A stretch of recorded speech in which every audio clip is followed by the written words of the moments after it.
င်္ဂလာပါရှင်လိုက်စာ TV ရဲ့မြန်မာဘာသာဖြင့်တင်တန်ဆက်မှုအစီအစဉ်ကနေပြန်လည်ကြိုဆိုလိုက်ပါတယ်ဒီကနေ့ညမှာတော့ဖားကန့်ဆိုင်းတောင်မှာတိုက်ပွဲတွေပြင်းထန်နေတဲ့တဲ့စစ်ကောင်စီကလာရှိုးမြို့ကိုပုံကျဲတိုက်ခိုက်နေတဲ့တဲ့နဲ့ခါနန်စစ်ဆောင်ပြည်သူတွေစေဝါကူညီထောက်ပံ့မှုတွေလိုအပ်နေတဲ့တဲ့တွေကိုတင်ဆက်သွားပါမယ်ကျွန်မကရှင်းမုံပါ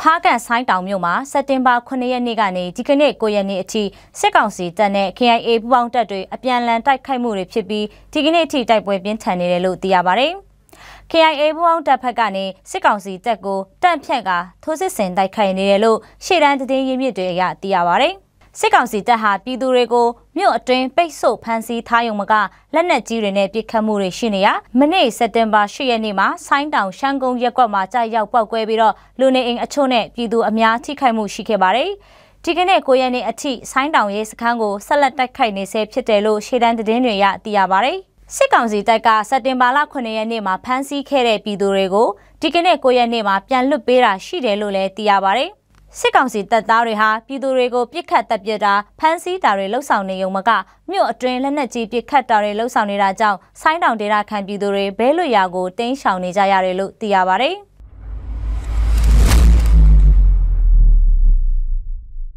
လာရှိုးမြို့ကိုစစ်ကောင်စီတပ်ကဒီကနေ့စက်တင်ဘာလ9ရက်နေ့မနက်10:00နာရီခွဲအချိန်မှာလေရင်နဲ့ပုံကျဲတိုက်ခိုက်ခဲ့တယ်လို့ဒေသခံပြည်သူတွေကပြောပါတယ်။ပုံကျဲတိုက်ခိုက်ခဲ့တာကြောင့်အရက်သားပြည်သူတို့အသက်သေဆုံးပြီးတော့10ဦးထိခိုက်ဒဏ်ရာပြင်းထန်စွာရရှိခဲ့တယ်လို့ဒေသခံတွေကပြောပါတယ်။မနေ့ကစက်တင်ဘာ10ရက်နေ့မနက်ပိုင်း4နာရီချိန်မှာလဲ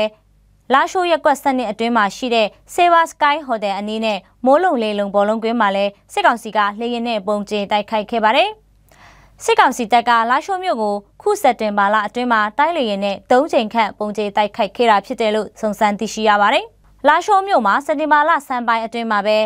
စစ်ကောင်စီကလေရင်နဲ့3ကြိမ်ပုံကျဲတိုက်ခိုက်ခဲ့ပြီးအရက်သားပြည်သူ20ကျော်အသက်သေဆုံးမှုရှိတယ်လို့စုံစမ်းသိရှိရပါတယ်။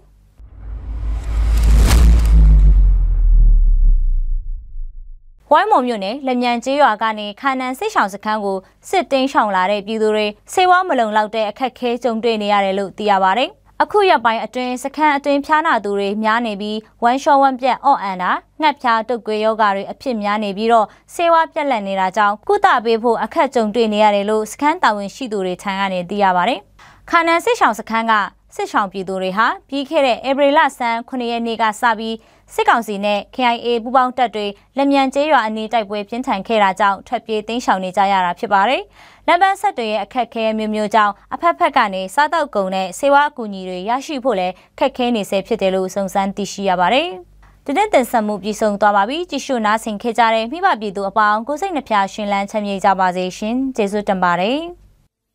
။